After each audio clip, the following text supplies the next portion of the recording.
The subscription war has just begun, but who's taken an early lead?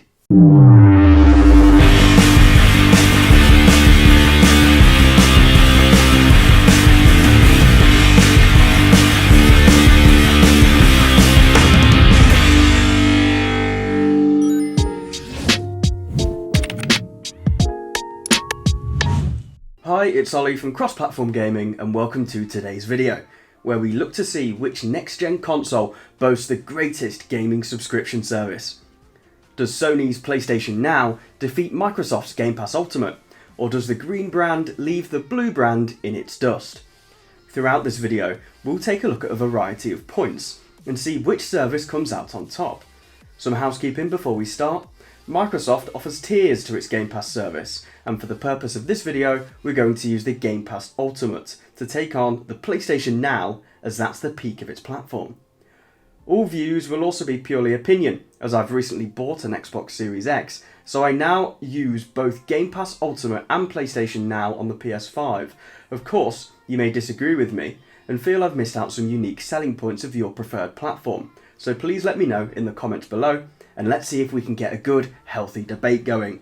So, without any further ado, fighting out of the blue corner is Sony's PlayStation Now, and fighting out of the green corner is Microsoft's Xbox Game Pass Ultimate. And it's time for round one. First off, we'll start with arguably the biggest factor. Which library of games is the best? That's what everyone's there for. Which product can boast the best in terms of quality of video games on offer, and how accessible are the titles? PS Now can proudly proclaim that they have by far the greater number of games available to a subscriber, with 800 plus games on offer compared to Xbox Game Pass's 200 plus, but this really is a case of quality over quantity. Xbox Game Pass's huge pro is that they have first party big releases available to the player on day one for no extra cost. Big hitters like Gears 5 and Forza Horizon 4 were all available from the release date, and that doesn't seem to be like stopping. With Microsoft Flight Simulator and the console edition of Hades dropping on Game Pass in the near future. Outer Worlds was also a big hit on release when it came onto Game Pass for RPG fans. And speaking of RPG fans, Microsoft's recent acquisition of Bethesda means that their back catalogue is also available for free only on Game Pass. And their new releases will also drop their first two, with the hotly anticipated Starfield dropping there before anywhere else. Games like Halo Infinite and brand new Fable will also find their home on Game Pass as soon as they release, and this bats the PS Now opposition out of the park in terms of the game library. PlayStation Now, to be fair to it, does offer fantastic titles like The Last of Us and Horizon Zero Dawn, but they're made available months and sometimes years after release, which means PS Now must drop the points to Game Pass on this occasion. As stated, PS Now does have a larger library with quite the eclectic range of games, but they do seem to be quite random, and a lot of the new game drops just include games that were part of the PS Plus free monthly games, so they've been offered for free to gamers previously anyway, whether a PS Now subscriber or not.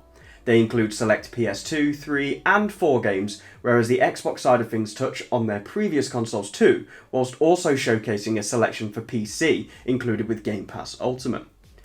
I feel like I've said a variation of the word subscribe so many times in the last couple of minutes, so what better time to ask if you'd be so kind to subscribe to the channel if you like what we do here. That'd be hugely appreciated.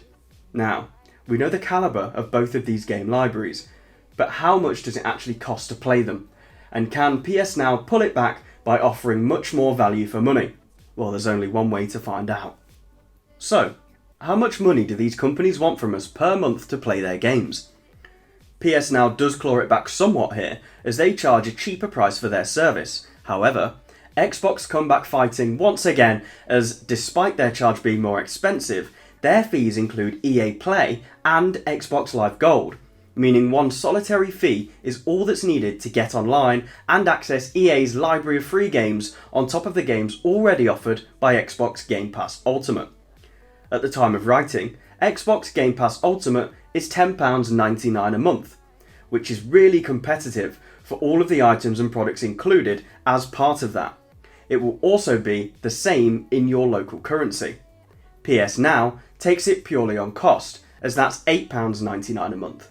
It used to be $12.99, but it was changed to combat the value that Microsoft provide.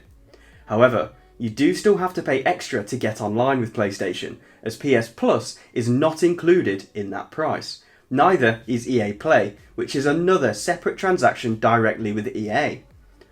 One thing working in PS Now's favour is the 7-day free trial that can be activated at any point, meaning you get a taster of the service for no cost at all, provided it's cancelled before the first billing date.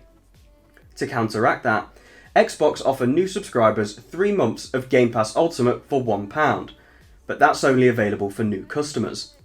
PS Now takes this, but only on a technicality, as their price is cheaper and they offer the prospect of playing for free if you know how to work the system, but Xbox does, in my opinion, have the better value for money.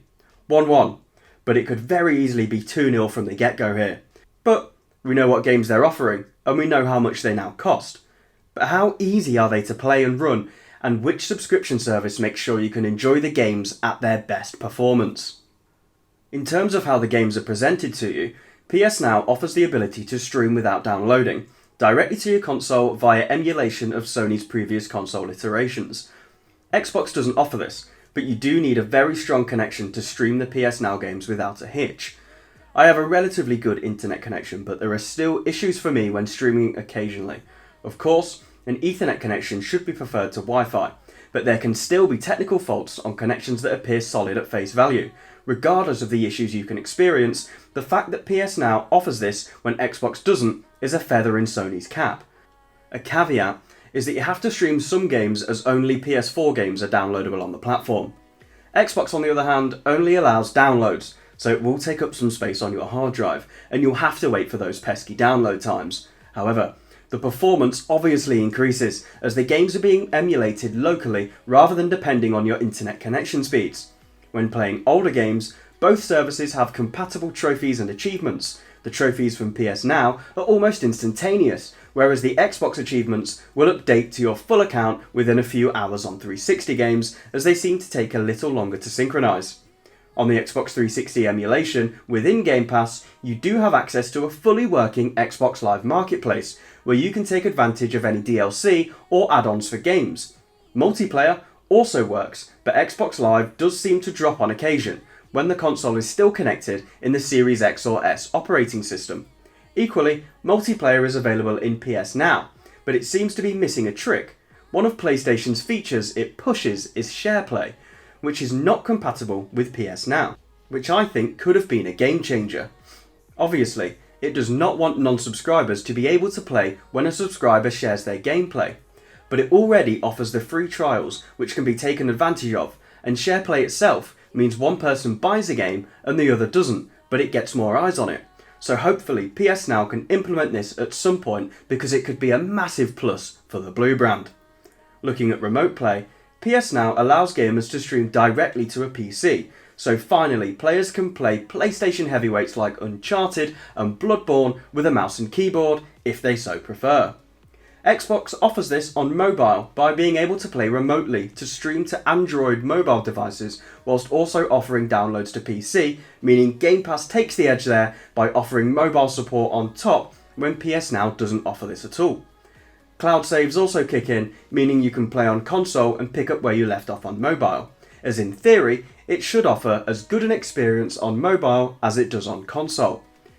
This one really is down to opinion and personal preference. I don't own an Android device, however, I much prefer to download my content than stream it, so I don't have to rely on how the internet is performing at the time, so Xbox takes this one for me. So that's how they're performing now, but what of the future? Both parties have come out to say that they believe that this is the future of gaming. A binge and on-demand culture appeased by platforms such as Netflix have found their way into most people's daily lives, and these gaming services aim to tap into that market. PlayStation have outright commented that this is where they see their attention lying in future, but a lot of work needs to be done on that platform before it gets near that, as both hardcore and casual gamers will still need more if they have just a PlayStation and a PS Now subscription. Game Pass, on the other hand, is a lot closer, and you can get by with an Xbox and a Game Pass subscription, but you still have plenty of big AAA releases that you wouldn't have access to, at least at launch, so neither are there just yet. The future does look bright for both though, as investment and development aplenty is going into overseeing the early stages of gaming subscription models from the two titans of console gaming. All in all, Game Pass takes the win at the moment, but PS Now can definitely catch up with some improvements and amendments. Game Pass's library is much better, with its first-party new releases arriving much quicker. Microsoft are putting all their eggs in the Game Pass basket, and it really shows that they want it to be a success. If PS Now can balance its older titles with some new first-party games on day one, it's putting itself in a much better position in the subscription race, potentially including the cost in their PS Plus price too, as Microsoft do with their Game Pass and Xbox Live fees. Either way, both sides of the spectrum will be looking to invest and develop heavily on their subscription platforms, with Sony and Microsoft not only doing better with themselves, but Google and Amazon, who are also vying for that gaming subscription service #1 spot. Whoever wins the battle may well decide the next-gen console war, which can only be good for us gamers. So, that's our view. What do you think of the two services we've pitted against each other today? As we said earlier, if you disagree, please let us know in the comments below. And if your opinion is aligned with ours, we'd love to hear from you too. If you enjoyed the video, we'd be so grateful if you could drop us a like and share the video with your friends, as we're really trying to build a community here at XPL. If you like what we do here, please subscribe to the channel and make sure you turn those bell notifications on to keep up to date with our new videos as soon as they're dropped. Thank you very much for watching, and from all of us here at XPL, please stay safe.